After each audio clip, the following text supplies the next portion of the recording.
ওই দিন আল্লাহ তাকে ঘোষণা দিয়েছেন, দুইটা জিনিস থেকে তুই বঞ্চিত কোনোদিন পাবি না। এক নম্বরে কোনোদিন আমার ক্ষমা পাবি না, দুই নম্বরে কোনোদিন তোকে আমি জান্নাতে দেব না। এই খেয়াল করেন,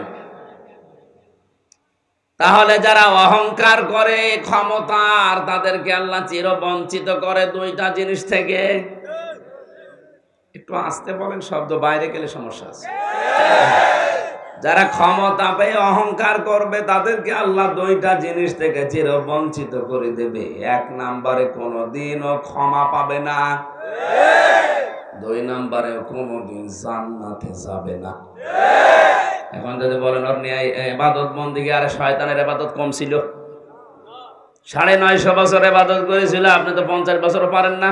আপনি যদি অপরাধ করার পরে স্বীকার করার মন মানসিকতা আপনার তৈরি না হয়, বুঝবেন শয়তান আপনাকে দখল করে ফেলেছে।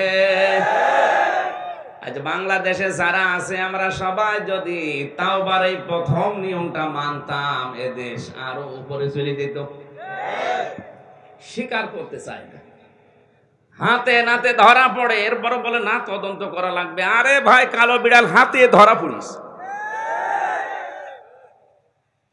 পচা গম ধরা পড়ে, বলে না তদন্ত করেন। তদন্ত করতে গেলেই তো সমস্যা, কমিশন গঠন করে দেবে, বেতন দরজা দিয়ে কিছু মাল পানি দিয়ে দেবে, ও তদন্ত কিয়ামতের পরে রেখে দেবে। এই কারণেই তো তাওবা হয় না। আপনি তাওবা করেছেন যার কাছে, অপরাধ করেছেন যার কাছে, স্বীকার করবেন তার কাছে, ঠিক আছে? আপনি অপরাধ আমার কাছে করলেন, আর আমার কাছে কিছু না বলে আপনি এখন কাবা শরীফের গিলাফ ধরে বলছেন, আল্লাহ আমি যে কোনো কায়দায় তো চলে এসেছি, আমারে মাফ কর। মাফ হবে? আমি তো দিতে পারলাম না। তাহলে যতদিন পর্যন্ত আপনি থাকবেন, আপনার উপরে আল্লাহর লানত, কারণ আপনি আল্লাহর অধিকার নষ্ট করেননি, অধিকার নষ্ট করেছেন হামজা। মারাত্মক ডবল গোনা হবে বহতান দিলে। অথচ বহতান, এই তহমতটা বাংলাদেশে বেশি, কিচ্ছু জানে না, আন্দাজে একটা মামলা সাজিয়ে তারে আটকিয়ে রাখে। আপনি মরিদ হয়ে আসেন, কিসের মরিদ হন আপনি? এইটাই তো বায়াতের 5 নম্বর শর্ত, যে কারো উপরে অপবাদ দেওয়া যাবে না। সেদিন জামালপুর থেকে আসার সময়, না টাঙ্গাইল, ওখান থেকে আসার সময় একজন পুলিশ অফিসার দুঃখ করে বলছিল, করব কি জীবনে, এমন এমন কিছু লেখা লাগে, বিবেকে সায় দেয় না, তারপরও লেখা লাগে। এই বানানো অপবাদ গুলো বন্ধ করা দরকার। যারা দায়িত্বে আছেন থামেন। 6 নম্বরে, সন্তান মা বাবার অবাধ্য হতে পারবে না। কার? এই 6টা শর্ত দিয়ে নবীজি বললেন, এবার দেশে যাও, তোমাদেরকে আমি বায়াত দিয়ে দিলাম, জানমাল আল্লাহকে দিয়ে দিবা, তোমাদেরকে আল্লাহ জান্নাত দিয়ে দেবে। এখন জানমাল যেহেতু আল্লাহকে দিয়ে দিয়েছো, জান্নাত আল্লাহ পাক তোমাদেরকে দিয়ে দিয়েছে, কি করবা এটা নিয়ে? ইউকাতিলুনা ফি সাবিলিল্লাহ ফায়াকতুলুনা ওয়া ইউকতালুন। তোমরা নিজেরাই জানমাল আল্লাহর রাস্তায় খরচ করে যারা ইসলামের বিরুদ্ধে আছে তাদেরকে তোমরা মারবা এবং নিজেরাও মরবা। আমরা এই মারামারি বুঝেছি শুধুমাত্র বোমা ফোটানো না। ওরা আজ ইসলাম ধ্বংস করার জন্য যেটা কাজে লাগাবে, ওইটা উল্টিয়ে আপনি ইসলামের পক্ষে কাজে লাগাবেন। ওয়াইদ্দু লাহুম মাসতাতাতুম মিন কুওয়াতি ওয়া মির রিবাতিল খায়ল ইলা আখিরি আয়া। এটা খায়ল মানে শুধু ঘোড়া না, খায়ল মানে কম্পিউটার, খায়ল মানে ইন্টারনেট। আজ ওরা যেগুলো দিয়ে ইসলাম ধ্বংস করছে, আজ ফেসবুক দিয়ে ধ্বংস করছে ইসলাম, ইউটিউব দিয়ে, পত্রিকা দিয়ে, খবরের কাগজ দিয়ে, এক কথা বলে না কেন? বিভিন্ন সিরিয়াল তৈরি করে মেগা সিরিয়াল বানাচ্ছে, ওয়েব সিরিজ বানিয়ে চরিত্রগুলো ধ্বংস করছে। এগুলো উল্টিয়ে কি করে ইসলামের পক্ষে কাজে লাগানো যায় সেটা করো। মারামারি এর নাম। ওরা ডাক্তার বানাচ্ছে ছেলেকে, ডাক্তার বানিয়ে চিকিৎসা যে বিভাগ আছে এটা দুর্নীতিগ্রস্ত করে ফেলেছে। আপনিও ছেলেকে ডাক্তার বানাবেন এই নিয়তে যে আমার ছেলে যদি ডাক্তার হয় ও দুর্নীতির বিরুদ্ধে কাজ করবে, ওই 2000-5000 টাকার পুরস্কার পেয়ে হাদিয়া পেয়ে উল্টা পাল্টা ঔষধ লিখবে না, এরকম ডাক্তার দেশে নেই। ঔষধের কোম্পানিরা পেছন দরজা দিয়ে কি যেন দিয়ে যায়, ঔষধ লেখে, ওটা দিয়ে কাজও হয় না, রোগ আরো বাড়ে। এরকম ডাক্তার তৈরি করেছে ওরা। আপনি ডাক্তার শাহিন জর্দারের মতো ডাক্তার তৈরি করেন, ফরিদপুরের ডাক্তার মতিয়ার রহমানের মতো ডাক্তার তৈরি করেন, ডাক্তার মহাসুদ্দিনের মতো ডাক্তার তৈরি করেন।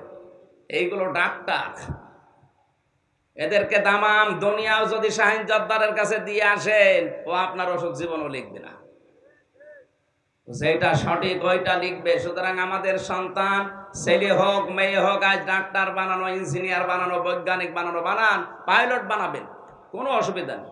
বিশ্ববিদ্যালয়ের শিক্ষক বানান, কোনো অসুবিধা নেই। ডিসি বানাবেন, এসপি বানাবেন, কত কোরআনের শিক্ষাটা দিয়ে দেন। এইটা আগে তারে দেন, ও যেন বড় জায়গায় গেলে অন্তত উল্টা পাল্টা না চলে। এইভাবে যদি আমরা তাদেরকে মারতে পারি, ওই মানুষগুলো এমনি থেমে যাবে। ওয়াদান আলাইহি হাক্কান ফিত তাওরাতি ওয়াল ইনজিলি ওয়াল কুরআন, আল্লাহ পাক বলেন আমি ওয়াদা দিলাম তাদেরকে জান্নাত দেব। এটা তাওরাতে দিয়েছি, জব্বরে দিয়েছি, ইনজিলে দিয়েছি, কোরআনেও দিয়ে দিলাম। বলেন সুবহানাল্লাহ।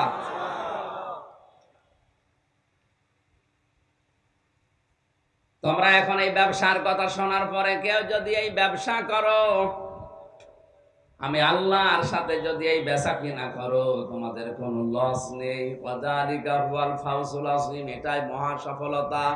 আল্লাহ আমাদেরকে এই আয়াতটা প্র্যাকটিক্যাল লাইফে মেনে চলার তৌফিক দিন, বলেন আমিন।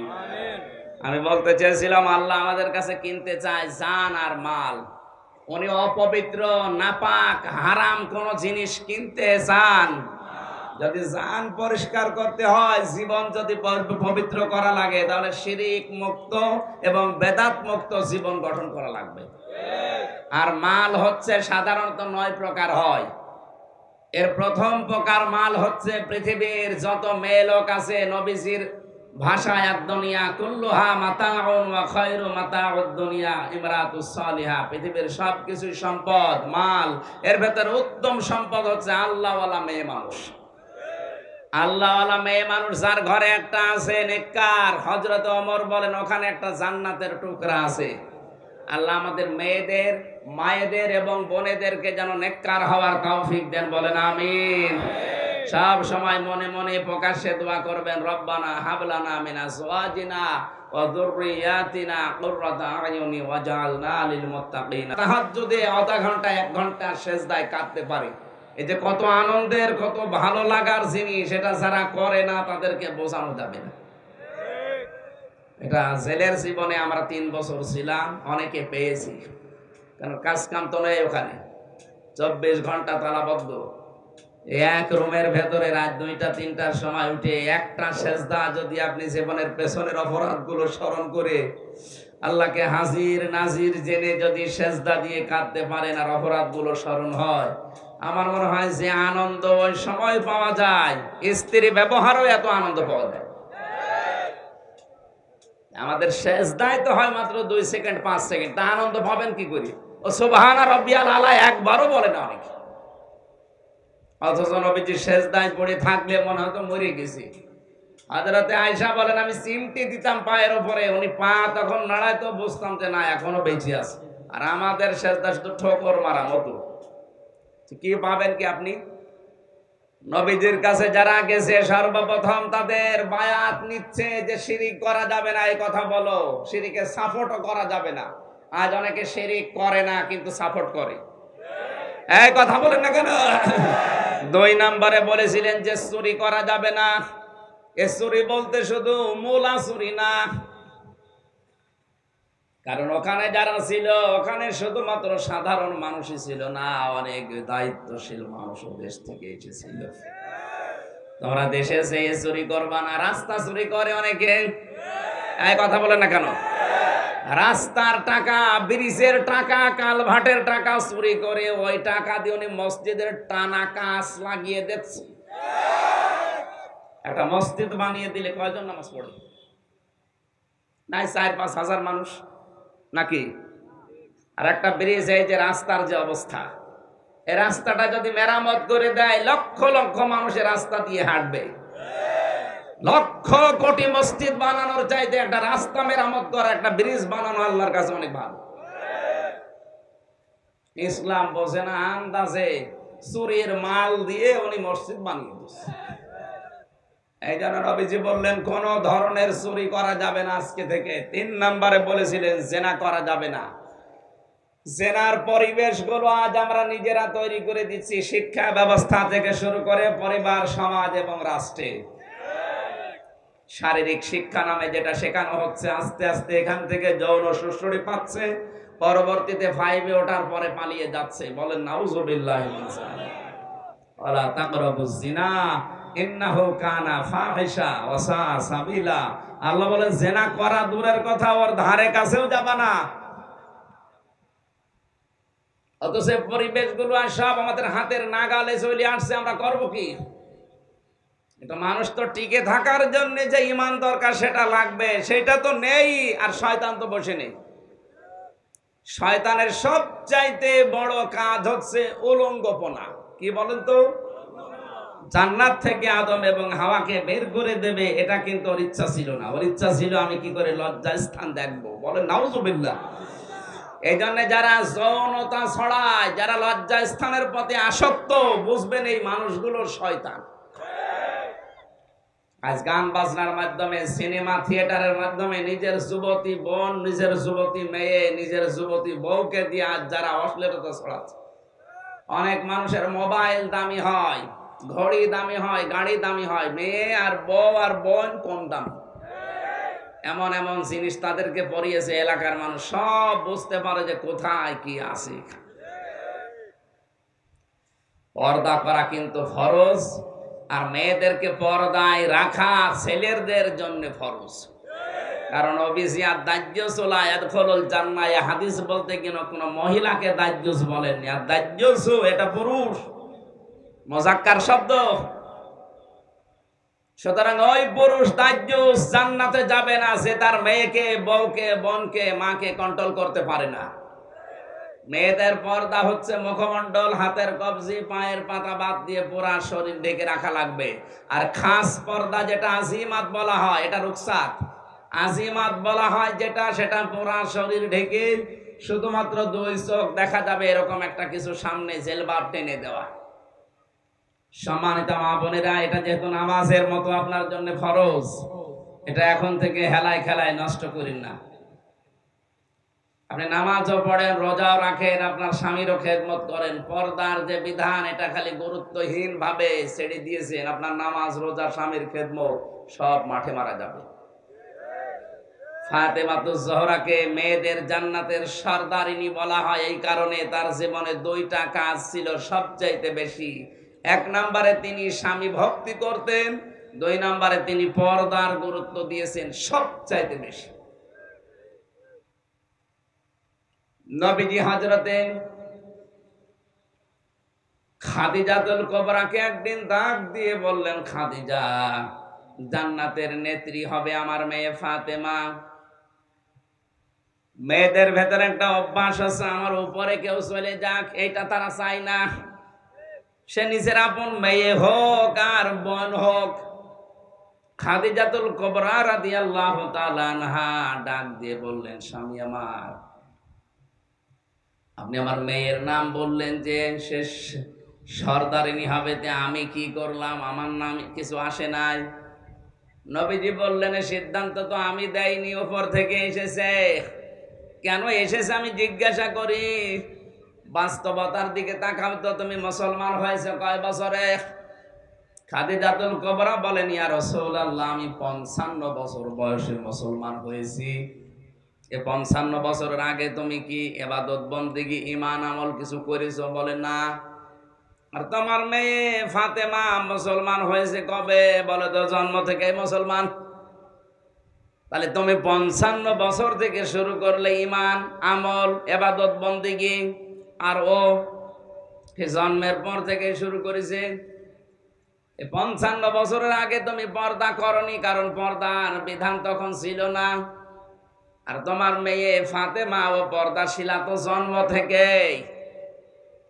এই সমস্ত বিষয়গুলো খেয়াল করলে দেখা যায় মহান আল্লাহ তাকে জান্নাতের সর্দারিনী এমনি বানায়নি। মা ফাতেমাতুজ জাহরা রাদিয়াল্লাহু তাআলা আনহা জীবনের শেষ কথা বলেছিলেন হযরতে আলীকে, স্বামী আমার, আমি যদি আজকে রাতে মারা যাই, রাতের বেলা বেশি মানুষ ডাক দেওয়ার দরকার নেই, কয়েকটা মানুষকে ডাক দিয়ে তাড়াতাড়ি করে মাটির নিচে আমারে দিয়ে দিও। উপরে যদি রাখো, পৃথিবীর মানুষগুলো আমাকে দেখবে আর বলবে নবীর মেয়ে এত বড় মোটা ছিল, এরকম চিকন ছিল, এরকম লম্বা ছিল, আমার পর্দার ব্যাঘাত হয়ে যাবে, এইটাও যেন কেউ না বোঝে না জানে, আমার মরণের পরেও যেন পর্দা লঙ্ঘন না হয়, এদিকে আমার খেয়াল রাখা লাগবে। তারা কোন চিন্তায় ছিল আর আপনি আছেন কোন চিন্তায়? আমি রুকসাত এবং আজিমাতের দুইটা পয়েন্টই বলেছি। হ্যাঁ, আপনার মুখমণ্ডল খুলে রাখার রুকসত আছে, কিন্তু এখন যে জামানা চলছে এই জামানায় আর মুখ খোলা রাখা সম্ভব না। কত অ্যাসিড নিক্ষেপ হচ্ছে, পর্দা করার পরও অ্যাসিড নিক্ষেপ করছে, আর বেপর্দা হলে তো ওরা লাইন পাবে। পর্দাটা, এই বোরখাটা, জিলবাবটা, এটা আপনার রক্ষা কবচ। মনে করবেন আপনার সাথে দুইজন বডিগার্ড আছে, এটা আল্লাহর বডিগার্ড। সুবহানাল্লাহ বলতে পারেন না? পর্দা করা মেয়েদের জন্য নফল না নামাজের মতো ফরজ? এই বলেন, এ কিসের অধিকার? ওই অধিকারের কথা বলার দরকার নেই, আপনি বুঝলে হবে।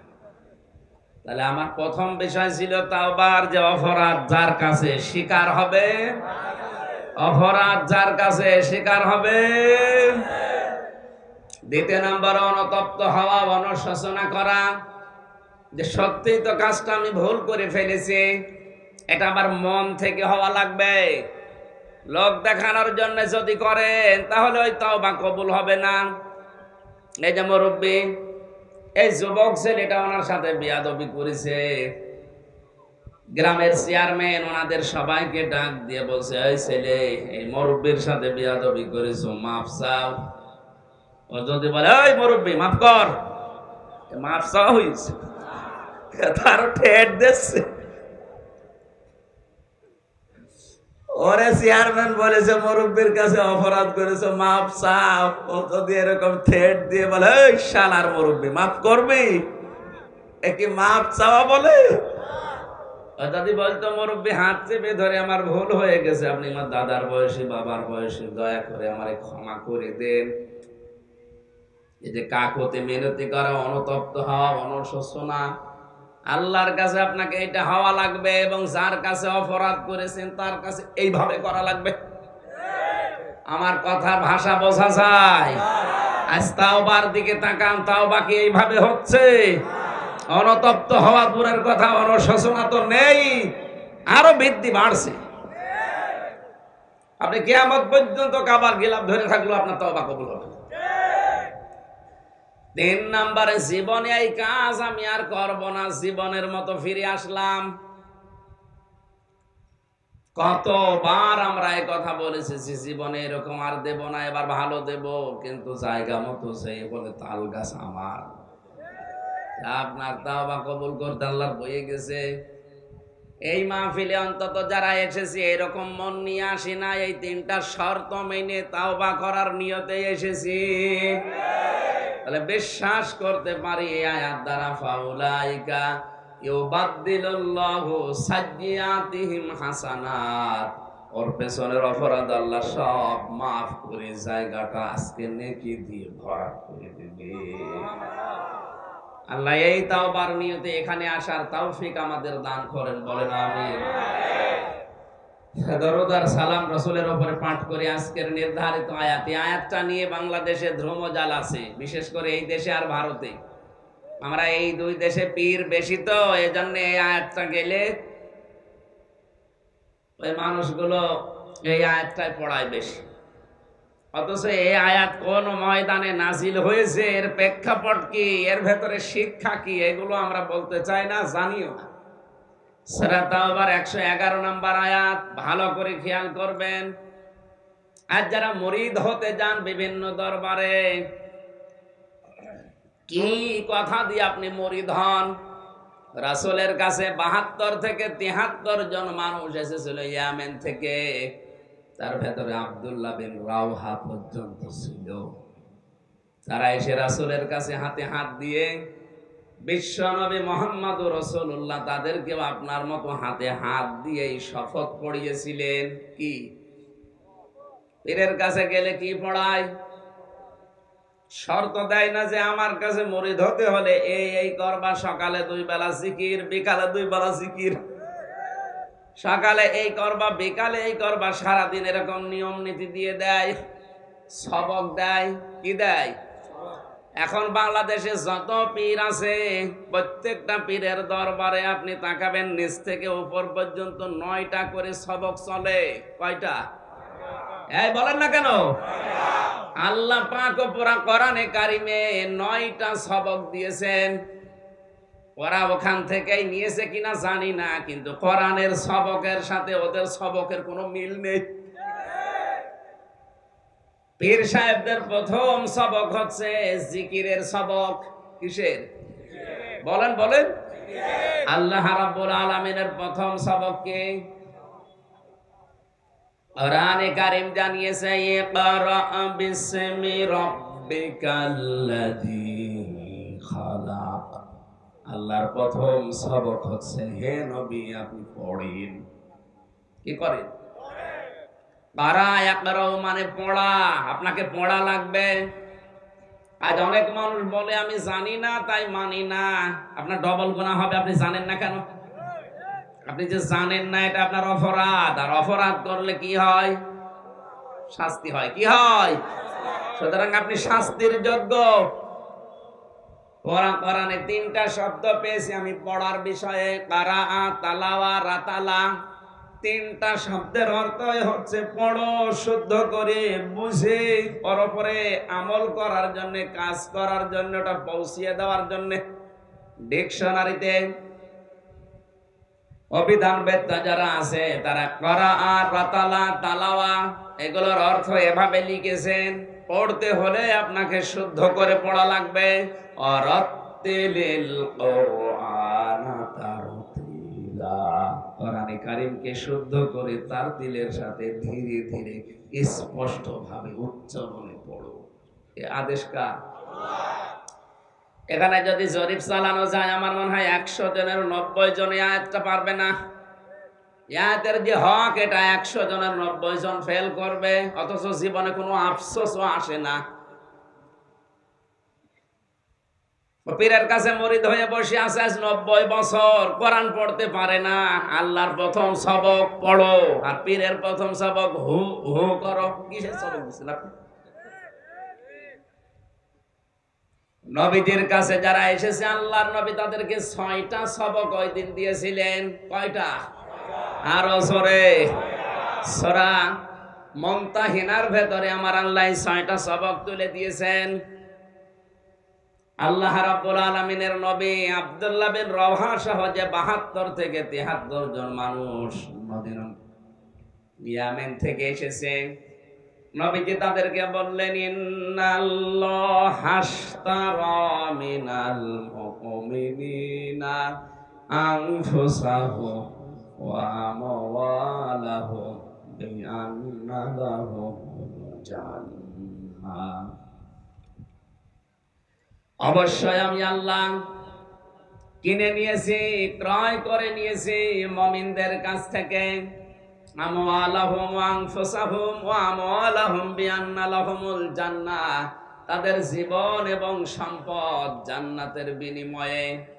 আয়াতের দিকে খেয়াল করেন তো, ইন্নাল্লাহা আশতারা, অবশ্যই আমি আল্লাহ ক্রয় করে নিয়েছি। এখানে ক্রেতাকে আরো জোরে বলেন, মিনাল মুমিনিনা, মুমিনদের কাছ থেকে। বিক্রেতাকে মুমিন, বিক্রেতাকে যার তার জিনিস আল্লাহ কেনে না। ইন্নাল্লাহা আশতারা মিনাল মুনাফিকিনা, আল্লাহ দেয়নি যে আমি মুনাফিকদেরটা কিনতে চাই, তাহলে আমরা যে সে যা তা দিলে আল্লাহ কিনে নিত। আল্লাহ পাক শুধু কিনতে চান কাদেরটা? আরো জোরে, জোর হলো না? আর একবার। আপনি আগে ভাবেন যে আপনি মুমিন কিনা। মুমিন কাকে বলে? নবীদের কাছে জিজ্ঞাসা করা হচ্ছে, হে নবী, আমার ভেতরে যে ঈমান আছে আমি কি করে টের পাবো? ঈমান থাকলে কারে মুমিন বলে? ঈমান থাকলে কি বলে? আমার ভেতরে যে ঈমান আছে এটা আমি টের পাবো কি করে? নবীজি বলেন, ইজা সাররাতকা হাসানাতুকা ওয়া সাআতকা সাজ্জিয়াতুকা, যখন তোমার ভালো কাজগুলো তোমাকে আনন্দ দেয় আর অন্যায় কাজগুলো তোমারে কষ্ট দেয়, তুমি বুঝবা যে তোমার ভেতরে ঈমান আছে। আজ সমাজে ভালো কাজ সবার কাছে ভালো লাগে না, খারাপ কাজ সবার কাছে, অন্যায় কাজ সবার কাছে অন্যায় মনেও হয় না, কষ্টও লাগে না, আর আনন্দ নিয়ে করে। তাহলে এই হিসাবে হাদিস অনুযায়ী আপনার ঈমান আছে না গেছে আপনি টের পাচ্ছেন না। ঈমান যদি না থাকে, কোন মুনাফিকের, কোন ইহুদি খ্রিস্টানের, কোন বৌদ্ধর, কোন বেঈমানের আল্লাহ কিনবে না। আজ হাজারো মানুষ মুনাফিক হয়ে মসজিদ বানিয়ে দিচ্ছে, মনে হচ্ছে আল্লাহ ওর মসজিদ নেওয়ার জন্য বসে আছে। আরে ভাই, আল্লাহ তো ওইরকম না, উনি কিনতে চায় কিন্তু মুমিনদের কাছ থেকে। কাদের কাছ থেকে? প্রথমে কিনতে চায় আল্লাহ আনফুসাহুম, তাদের জীবন। আমাদের জীবনের মালিক কে বলেন তো? আরো জোরে বলেন। আল্লাহ যে জীবন কিনতে চায়, কথাটা কেমন হয়ে যাচ্ছে? আল্লাহর জীবন আল্লাহ দিয়েছে, এখন উনি আবার কিনতে চান। উনি আমাদের সম্পদের মালিক বানিয়েছে, উনি কিনতে চান। বিষয়টা কি? কিনতে চায় আসলে আমাদের ইচ্ছা। কি? আমার ইচ্ছা মতো আমার জীবন আমি যেখানে সেখানে ব্যয় করতে পারবো না, আমার সময় আমি যেখানে সেখানে দিতে পারবো না, আমার সম্পদ আমার ইচ্ছা মতো খরচ আর হবে না, কারণ আমি তো বেঁচে দিয়েছি। আর বেচা জিনিসের উপর আমার কোনো অধিকার, আরো জোরে, বেচা জিনিসের উপর অধিকার থাকে যদি আমি কিছু না নিতাম।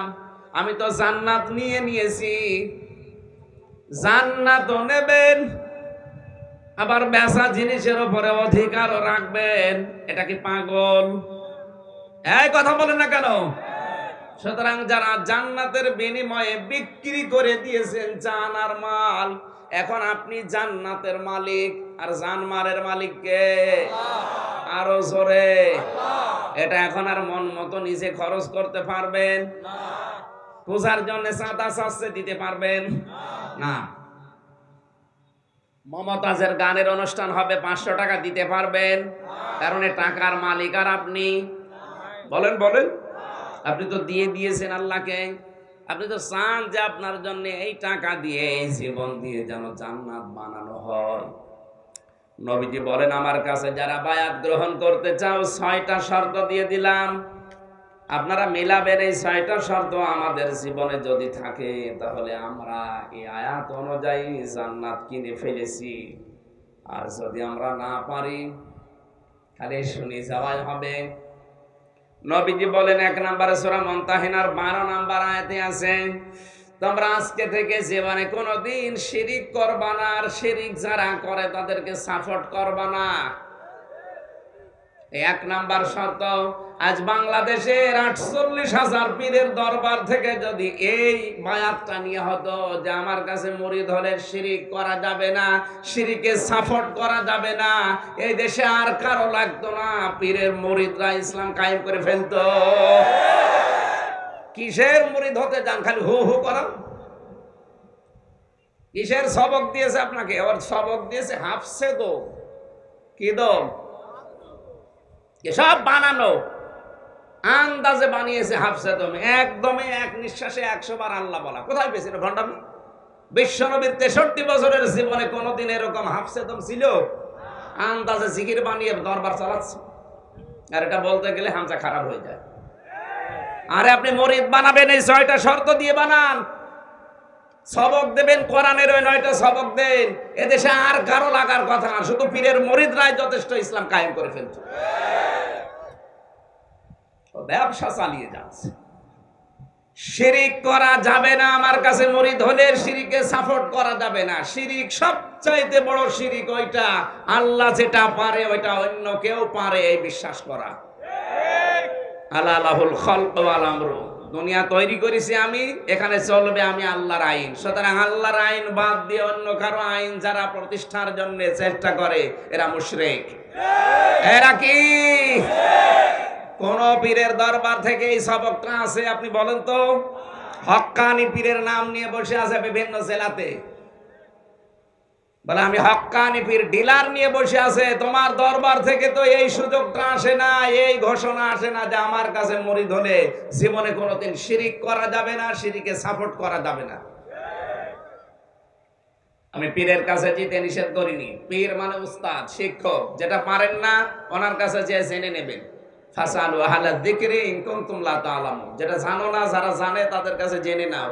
এইটার নাম শিক্ষক, উস্তাদ, পীর, মুরব্বি যাই বলেন। তা আপনি তো যাবেন তার কাছে যেটা ইসলামের জানেন না, জেনে নেওয়ার জন্য না পাঠ এবার জন্য? বলেন।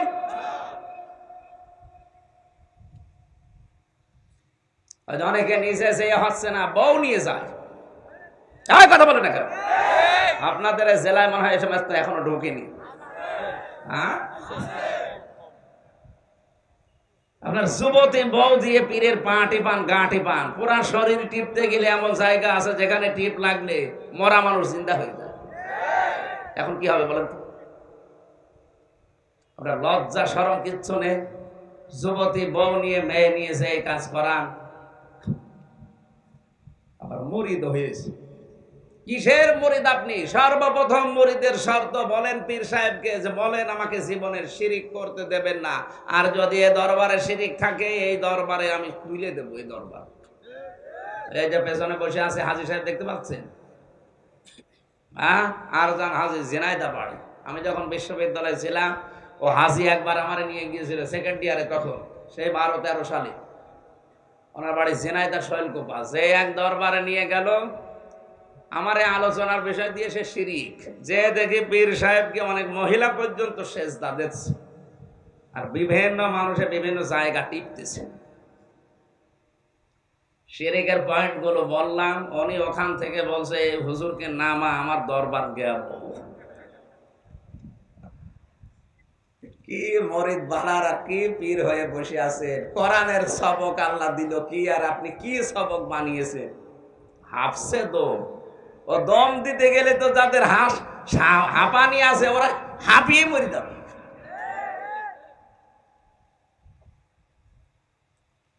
এই যে যেভাবে আমরা জোরে জোরে জিকির করে বাম স্তনের 2 আঙ্গুল নিচের, অনেকে বলে তাহলে হুজুর জিকিরের বিরুদ্ধে। আর কে বলেছে জিকিরের বিরুদ্ধে? আমি জিকির করা ফরজ, কিন্তু 4টা নিয়মে। কয়টা? আযকুর রাব্বাকা ফি নাফসিকা। হে নবী, আপনার রবকে আপনি ডাকবেন, জিকির করবেন মনে মনে। কিসে? তাদাররুআ ওয়া খিফাতান। 2 নম্বরে আপনি ভীত সন্তুষ্ট হয়ে কান্না জড়িত কণ্ঠে। 4 নম্বরে দুনাল জাহরি মিনাল কাওলি, উচ্চ আওয়াজ বাদ দিয়ে।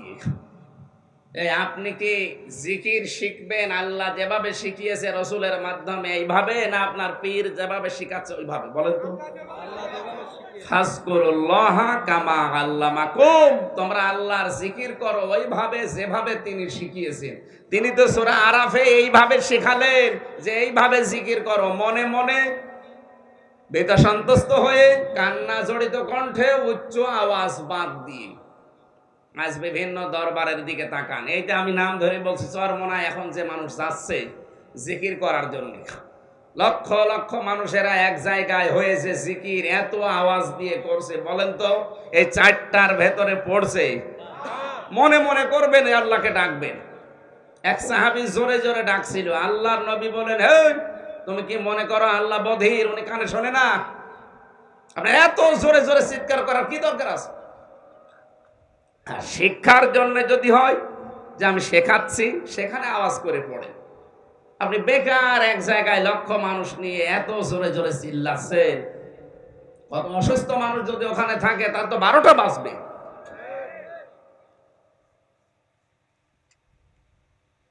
ভীত সন্তুষ্ট হয়ে কান্না জড়িত কণ্ঠে জিকিরের আনন্দ পাওয়া যায় গভীর রজনীতে, তাহাজ্জুদের নামাজের সেজদায় যখন জিকির করবেন। জিকির মানে নামাজ পড়া। জিকির মানে কি?